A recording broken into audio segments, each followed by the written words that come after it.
Alhamdulillahirabbil alamin wa bihi nasta'inu ala umuri dunya wa din sayyidina wa maulana Muhammadin wa ala alihi wa sahbihi ajma'in. Yang terhormat kepada Kepala UPTD SMP Negeri 2 Way Jepara Bapak Haji Jarkoni MPD, yang terhormat kepada Bapak Ibu Dewan Guru UPTD SMP Negeri 2 Way Jepara beserta para staf, dan yang kami hormati kepada Bapak Ibu calon guru penggerak angkatan 11 Kabupaten Lampung Timur.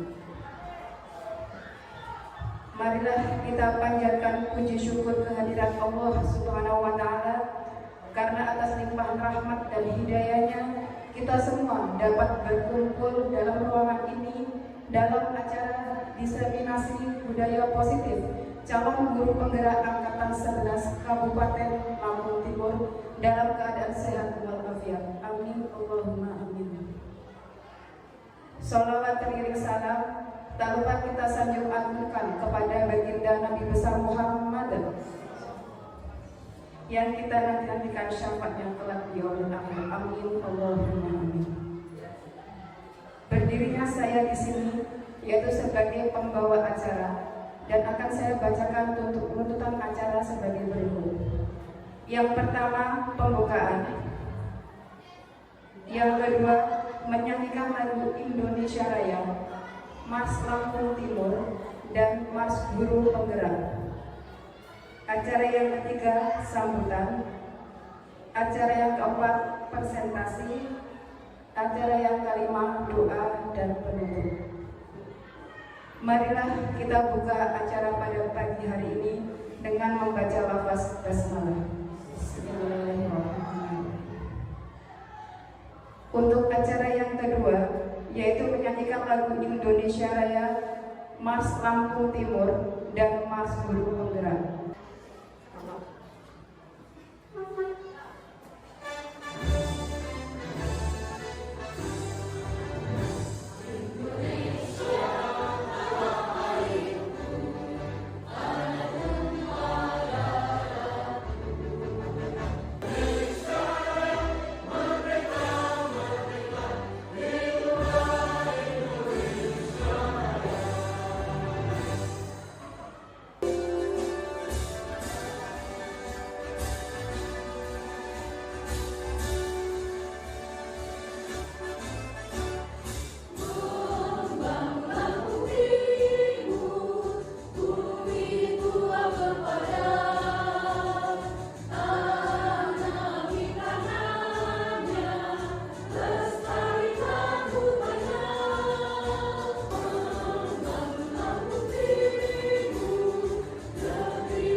Assalamualaikum warahmatullahi wabarakatuh. Waalaikumsalam warahmatullahi wabarakatuh. Bismillahirrahmanirrahim. Alhamdulillahirabbil alamin wa bihi nasta'inu ala umuri waddin. Wassalatu wassalamu ala asrofil anbiya wal mursalin wa ala alihi wa sahbihi ajma'in. Qala rabbi shrah li sadri wa yassir li amri wahlul 'uqdatam min lisani yafqahu qawli.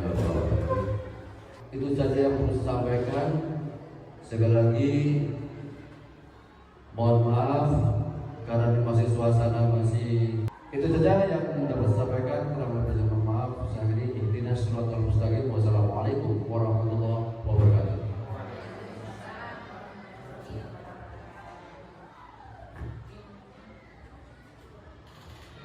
Diucapkan terima kasih. Untuk acara selanjutnya yaitu presentasi calon guru penggerak dengan tema diseminasi budaya positif. Kepada Bapak Ibu guru calon penggerak, waktu dan tempat dipersilakan.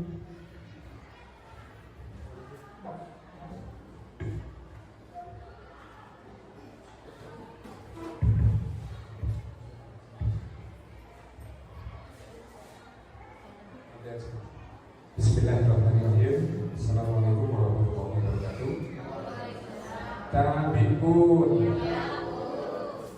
Kepada yang terhormat Bapak Kepala UPTD SMP Negeri 2 Wajib Barat, Bapak Haji Jarkoni MPD, kepada Bapak Wakil Kepala Sekolah, Bapak Bani, dan Bapak Ibu guru hebat yang hari ini hadir, mohon izin saya mengawali pembukaan untuk diseminasi budaya positif ini. Terima kasih atas kehadirannya. Sebelum saya mempresentasikan materi awal, saya mohon kepada Bapak Ibu untuk kita sejenak sedikit terlebih dahulu. Jadi biar suasananya mencair, Bapak Ibu saya mohon untuk nanti mengikuti aspek ini. Jadi aspek ini seperti ini. Baik, kita coba saja ya. Tepuk satu kali. Kurang keras. Tepuk satu kali. Belum sarapan. Oke, sambil berdiri aja.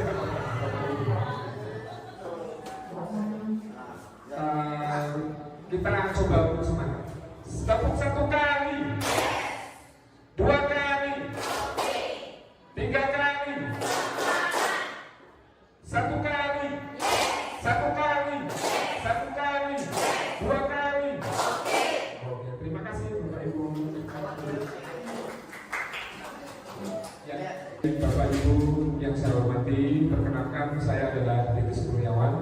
Saya adalah guru di SMP Negeri 1 Mataram Baru, dan alhamdulillah saya sudah bertugas dari tahun 2009 di SMP Negeri 1 Mataram Baru. Cuman kalau honornya dari 2005 di SMP Negeri 1 Bandar Sepuro. Beliau dapat tugas di SMP Negeri 1 Mataram Baru. Bapak Ibu yang saya hormati, izinkan saya untuk menyampaikan diseminasi budaya positif pada hari ini di UPTD SMP Negeri 2 Wajib Barat. Hal itu berkaitan dengan materi pada modul 1.4 calon guru penggerak. Ya, presentasi yang akan saya sampaikan yaitu perubahan paradigma pendidikan dan disiplin positif. Bapak Ibu yang saya hormati, kira-kira Bapak Ibu pernah tidak di dalam belajar atau dalam mengajar Bapak Ibu menyuruh murid? Pernah? Menyuruhnya seperti apa Bapak Ibu?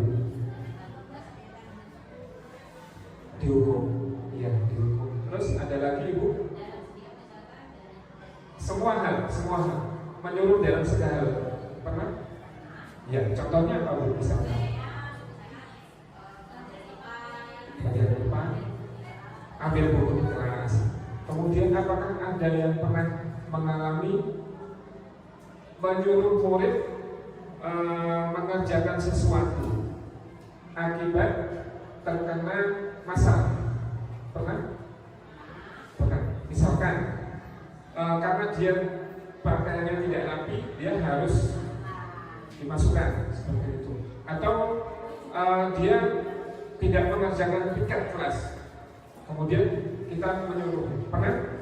Pernah. Nah, pendidikan saat ini itu telah berubah. Jadi apa yang kita lakukan sebelumnya itu mungkin sekarang agak berbeda. Mungkin bisa dilanjutkan. Apa itu perubahan paradigma? pendidikan. Perubahan paradigma pendidikan itu merujuk pada pergeseran mendasar dalam cara pandang dan pendekatan terhadap pendidikan. Dulu kita berfokus pada metode pengajaran tradisional, contohnya seperti ceramah. Nah sekarang kita harus merubah itu semua dengan cara apa? Dengan cara pembelajaran yang interaktif dan berpusat pada siswa. Terus Mbak, kita coba melihat satu kasus. Contohnya seperti ini. Bapak Ibu menuliskan sesuatu di dalam kertas kecil. Sesuatu itu sangat berharga sekali. Kemudian Bapak Ibu meletakkan di tangan dan menggenggamnya. Pada saat itu teman Bapak Ibu diminta untuk merayu atau membuat genggaman tangan Bapak Ibu itu terbuka. Apa yang akan Bapak Ibu lakukan jika itu benar-benar sesuatu yang berharga? Apa yang terjadi kira-kira Bapak Ibu? Kira-kira Bapak Ibu bersedia tidak melepaskan genggaman itu jika itu berharga? Bersedia, ada yang bersedia, ada yang tidak bersedia. Bapak Ibu, misalkan Bapak Ibu punya emas biasanya ibu-ibu itu emas, sesuatu yang berharga 10 gram misalkan, kemudian diletakkan di tangan ibu-ibu, kemudian ada tetangga atau teman datang kemudian meminta, tolong dong emasnya dikasih saya gitu. Kira-kira ibu-ibu mau nggak? Nggak boleh dong, nggak boleh kan? Pasti nggak boleh. Nah sebenarnya hal itu sesuai dengan paradigma pendidikan, yaitu tentang kontrol atau tentang memanage seseorang. Kita lanjutkan. Miskonsepsi tentang teori kontrol. Yang pertama, ilusi bahwa guru itu mengontrol murid. Selama ini kita masih berada pada ilusi tersebut, bahwa guru itu selalu bisa mengontrol murid. Yang kedua, ilusi bahwa kritik dan membuat rasa bersalah itu mampu menguatkan karakter. Contohnya seperti tadi, saya berada di halaman sekolah, kemudian ada anak yang bajunya tidak dimasukkan, dan saya mendengar ada ibu yang menegur, itu bajunya dimasukkan. Itu bajunya dimasukkan, ayo dimasukkan. Nah, itu adalah salah satu kritik terhadap siswa. Itu merupakan salah satu miskonsepsi juga dalam paradigma pendidikan. Membuat rasa bersalah itu menguatkan karakter. Kemudian berikutnya yaitu penguatan positif itu efektif dan bermanfaat. Bapak Ibu, tidak semuanya pujian terhadap anak itu bisa memberikan dampak yang positif. Kadang pujian itu juga bisa memberikan dampak negatif. Contohnya, anak itu akan berbuat jika dia itu diberikan pujian seperti itu. Ilustrasi berikutnya yaitu bahwa orang dewasa berhak memaksa. Di seluruh klinik lapangan, seluruh pusat ada yang ditendang, itu sebenarnya nggak boleh, karena itu merupakan sebuah punishment atau hukuman. Nah, ini tadi yang saya bilang adalah konsep-konsep yang salah tentang stimulus respon. Baik, ini menurut Stephen R. Covey, pada stimulus respon seolah-olah orang lain dapat kita kontrol, dapat kita kendalikan, sehingga kita dapat merubah seseorang menjadi apa yang kita inginkan. Jadi kita paradigma yang terdahulu, kita seolah-olah ini bisa mengontrol orang lain.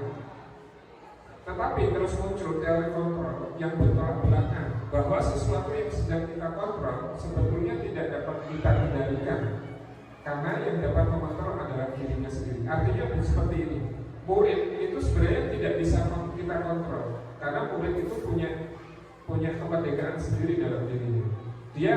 Dia itu mau melakukan sesuatu karena dia membuka diri untuk dirinya dikontrol oleh guru.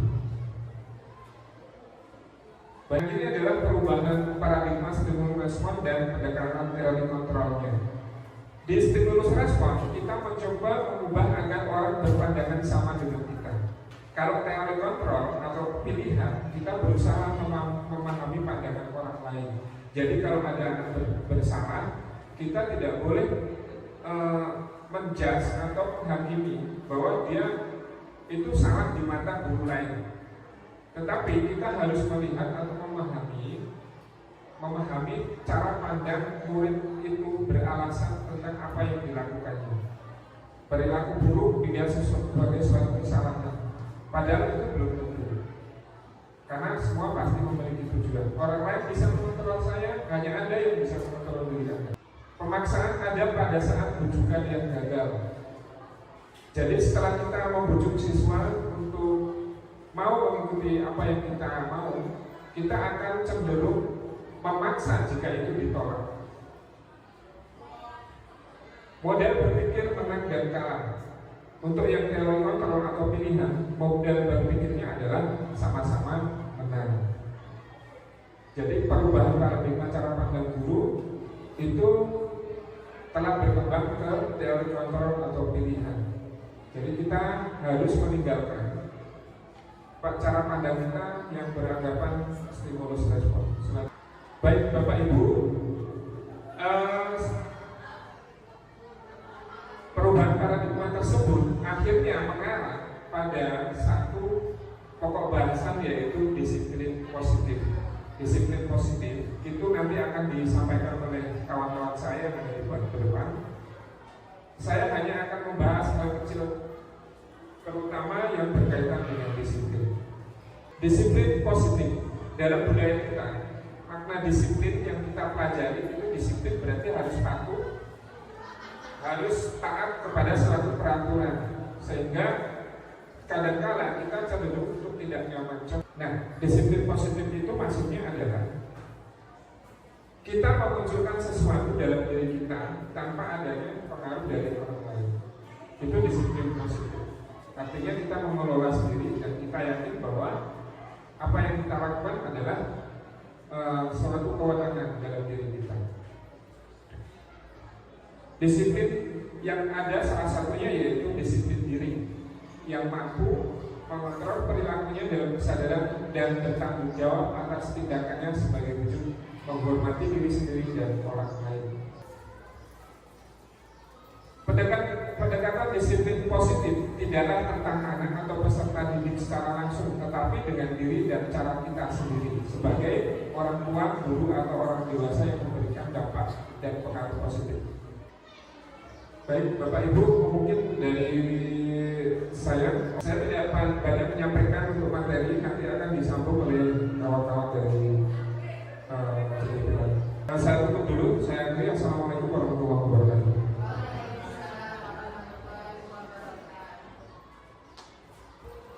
Baik, saya lanjutkan. Terima kasih Bapak Titis. Assalamualaikum warahmatullahi wabarakatuh, Bapak Ibu. Masih semangat semuanya ya Bapak Ibu? Semangat semuanya, terima kasih. Oke, sekarang saya akan lanjutkan presentasi. Jadi tentang motivasi perilaku manusia. Motivasi perilaku manusia itu contohnya adalah untuk menghindari ketidaknyamanan atau hukuman dan untuk mendapat imbalan atau penghargaan. Kemudian kedua contoh tersebut termasuk tentang motivasi eksternal. Dan selanjutnya contoh untuk menghargai diri sendiri itu termasuk motivasi internal. Oke, selanjutnya menurut Ki Hajar Dewantara, merdeka itu artinya adalah tidak hanya terlepas dari perintah, akan tetapi juga cakap buat memerintah diri sendiri. Nah, selanjutnya untuk keyakinan kelas. Nah, di sini Bapak Ibu, untuk keyakinan kelas itu bisa kita terapkan di kelas kita masing-masing. Untuk wali kelas itu bisa kita membuat dengan persetujuan kepada peserta didik, Bapak Ibu semuanya. Kemudian kita tanyakan kepada peserta didik itu keyakinan kelas bagaimana, perjanjian yang seperti apa yang akan kita buat atau akan wali kelas buat. Kemudian persetujuan kepada peserta didik itu bisa ditulis di karton kemudian ditempel. Nah, contohnya nanti bisa saya sampaikan. Kemudian untuk guru kelas itu bisa juga memberikan contoh tentang keyakinan kelas itu menyampaikannya sebelum pembelajaran ya. Sebelum pembelajaran dimulai itu Bapak Ibu bisa menyampaikan keyakinan kelasnya agar pembelajaran semuanya bisa berlangsung dengan baik dan lebih bermotivasi kepada peserta didik. Nah, di sini untuk keyakinan kelas, benar Pak. Untuk keyakinan kelas, nah mengapa untuk pertanyaannya, mengapa tidak peraturan saja? Mengapa harus keyakinan kelas? Selanjutnya, yang mana yang merupakan keyakinan kelas? Nah, di sini ada beberapa tentang pilihan tentang keyakinan kelas. Yang pertama, kesepakatan kelas. Satu, itu datang tepat waktu, mengucapkan salam. Nah, ini adalah contoh dari keyakinan kelas yang bisa kita buat di kelas kita.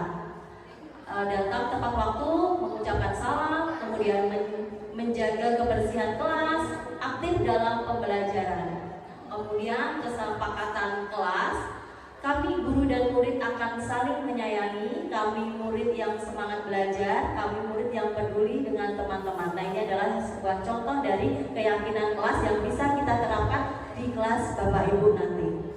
Next, bagaimana membuat keyakinan kelas? Nah, untuk membuat keyakinan kelas itu lebih abstrak dari peraturan, berupa peraturan universal, dibuat dalam bentuk kalimat positif. Kalimat positif itu tidak boleh, contohnya tidak boleh menyebutkan kata jangan dan tidak.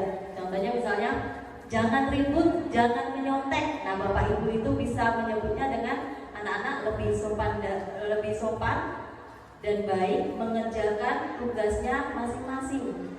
Jadi tidak boleh dengan kata jangan atau tidak. Selanjutnya sedikit saja agar mudah diingat, itu sesuai dengan kondisi kelas dan sekolah agar mudah diterapkan. Jadi untuk kata-kata yang lebih bisa dimengerti, contohnya tadi ada tidak boleh mengatakan jangan ribut, jangan berjalan-jalan di kelas. Itu bisa kita lakukan dengan tetap tertib di kelas, tetap sopan santun dengan guru, supaya kita belajar di sini selesai sampai akhir nanti dengan baik dan tertib. Next, Pak Titis. Tentukan keyakinan dari peraturan-peraturan berikut. Adapun di sini menentukan keyakinan dari peraturan-peraturan. Ada selalu kembalikan buku ke tempatnya. Nah, di sini contohnya selalu kembalikan buku pada tempatnya, itu merupakan tanggung jawab. Nah, di sini ada contoh ya, contoh kemarin saya lakukan di kelas saya. Kebetulan saya wali kelas 81. Saya terapkan di kelas saya untuk melakukan atau membuat keyakinan kelas. Yang pertama itu saya melakukan berdiskusi mengenai peraturan. Selanjutnya adalah foto, contoh merumuskan peraturan menjadi keyakinan. Kita harus meyakinkan anak-anak semuanya yakin bisa kita terapkan nanti di kelas. Nah, ini ada contoh fotonya. Kemudian hasilnya menempelkan keyakinan kelas yang disepakati. Hasilnya kita tuliskan di sebuah kanton, kemudian kita tempelkan di kelas kita. Baik Bapak Ibu semuanya, terima kasih. Selanjutnya presentasi akan diteruskan oleh Ibu Sri. Baik, terima kasih atas waktunya. Assalamualaikum warahmatullahi wabarakatuh. Salam kenal untuk Bapak Ibu semuanya yang ada di sini. Salam semuanya, selamat pagi. Terima kasih atas waktunya dan mohon izin saya akan menyampaikan presentasi selanjutnya. Itu adalah tentang hukuman dan penghargaan yang sering kita terapkan di sekolahan. Itu biasanya adalah tentang hukuman, penghargaan, dan nanti ada konsekuensi. Dan di sini ada sebuah kasus ketika ada Ibu Anas. Di sini ada kegiatan formatifnya dan ada kasusnya. Langsung saja. Iva kurang menguasai pelajaran matematika, sehingga pada saat pelajaran tersebut berlangsung, dia lebih banyak berdiam diri atau menggambar di buku pelajaran. Nah, pada saat guru matematikanya Pak Seno menanyakan pertanyaan, Iva menjadi gugup dan tak sengaja menjatuhkan tasnya dari kursi, serta tiba-tiba menjadi gagap dan saat berupaya menjawab. Seluruh kelas pun tertawa melihat perilaku Iva yang bicara tergagap dan terkejut tersebut. Pak Seno pada saat itu membiarkan teman-temannya Iva menertawakan Iva yang tergagap dan malu luar biasa, dan malahan minta Iva untuk maju ke depan dan berdiri di depan kelas sambil menunjuk hidungnya karena tidak bisa menjawab dari pertanyaan Pak Seno. Kelas semakin gaduh dan anak-anak pun tertawa melihat Iva di depan kelas memegang ujung hidungnya. Nah, dari kasus tersebut di situ ada pertanyaan pematik, dan nanti Bapak Ibu semuanya di sini akan saya meminta untuk memberi tanggapan. Nah, yang pertama, apakah Anda setuju dengan tindakan Pak Seno terhadap Iva dan mengapa? Menurut Anda, tindakan Pak Seno terhadap Iva adalah sebuah hukuman atau konsekuensi, dan mengapa? Tindakan pertama beliau adalah menanyakan sesuatu kepada pertanyaan tentang mungkin matematika kepada Iva. Maka menurut saya tindakan itu cukup baik karena tujuannya saya yakin untuk menarik perhatian Iva dalam hal ini, karena Iva tidak perhatikan. Tindakan kedua adalah tindakan Pak Seno membiarkan teman-temannya untuk menertawakan. Tindakan ketiga, Pak Seno menyuruh Iva maju ke depan kelas. Maka ketika ditanya Anda setuju atau tidak, kalau untuk tindakan pertama saya sangat setuju, karena itu salah satu cara mungkin bagi Pak Seno untuk menarik perhatian Iva. Yang kedua, saya kurang setuju, jelas kelas menjadi gaduh. Terus gaduhnya juga menurut saya lebih ke arah negatif. Tindakan ketiga itu hukuman yang justru menjadi lebih gaduh, jadi pasti saya juga tidak setuju. Oke, terima kasih untuk Bapak, jawabannya yang sangat luar biasa. Kalau menurut kasus tersebut, itu adalah tindakan Pak Seno itu merupakan sebuah hukuman. Jadi hukuman itu adalah bisa dikatakan sesuatu tindakan yang secara langsung dan tidak memikirkan hasil nantinya. Selanjutnya ada kita akan membahas tentang kebutuhan dasar manusia. Jadi ada 5 kebutuhan dasar manusia. Yang pertama itu adalah bertahan hidup. Pasti setiap manusia itu pasti akan merasakan bertahan hidup. Yang kedua kasih sayang. Kasih sayang dari keluarga, dari sesama, itu yang paling utama. Terus yang ketiga ada penguasaan. Selanjutnya ada kebebasan dan kesenangan. Yang 5 kebutuhan dasar ini yang harus kita miliki semuanya. 5 kebutuhan dasar menurut Dr. William Glasser dalam Choice Theory. Yang pertama adalah kebutuhan bertahan hidup.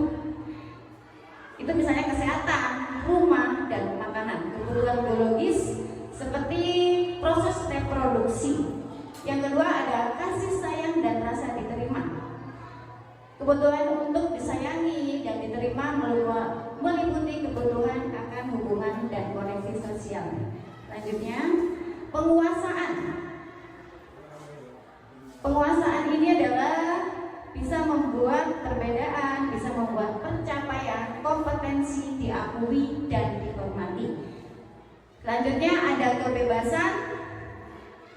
Anak-anak dengan kebutuhan kebebasan yang tinggi menginginkan pilihan, mereka perlu banyak bergerak, suka mencoba, tidak terlalu berpengaruh terhadap orang lain, dan senang mencoba hal baru dan menarik. Selanjutnya ada kesenangan, kebutuhan untuk merasa senang, kebutuhan untuk mencapai kesenangan, bermain, tertawa, dan kenikmatan apapun betapa menyenangkan. Itu menghubungkan antara kebutuhan akan kesenangan belajar bagi peserta didik. Baik, terima kasih, dan materi selanjutnya akan dipresentasikan oleh Bu Nur Aini. Pada Bu Nur dipresentasikan. Baik, terima kasih Ibu Sri Wahyuningsih. Mohon izin Bapak Ibu saya untuk melanjutkan presentasi. Sebelumnya saya awali. Assalamualaikum warahmatullahi wabarakatuh. Baiklah, di sini saya akan menyampaikan yaitu materi tentang posisi kontrol seorang guru. Jadi posisi kontrol seorang guru itu ada 5. Yang pertama adalah penghukum, yang kedua membuat merasa bersalah, yang ketiga sebagai teman, dan yang keempat pemantau, dan yang kelima adalah sebagai manajer. Dari kelima posisi kontrol ini sering kita lakukan. Saya sendiri awalnya sebelum memahami dari materi dari guru penggerak ini, saya sendiri mengalami dari kelima kontrol ini. Yang pertama yaitu penghukum.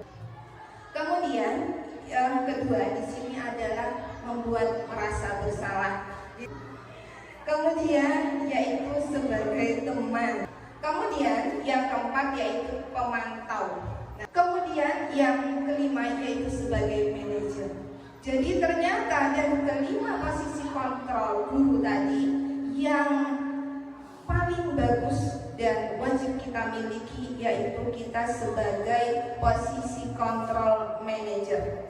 Yaitu di sini dikatakan guru berbuat sesuatu bersama murid, mempersilahkan murid mempertanggungjawabkan perilakunya dan mendukung murid agar dapat menemukan solusi atas permasalahannya sendiri.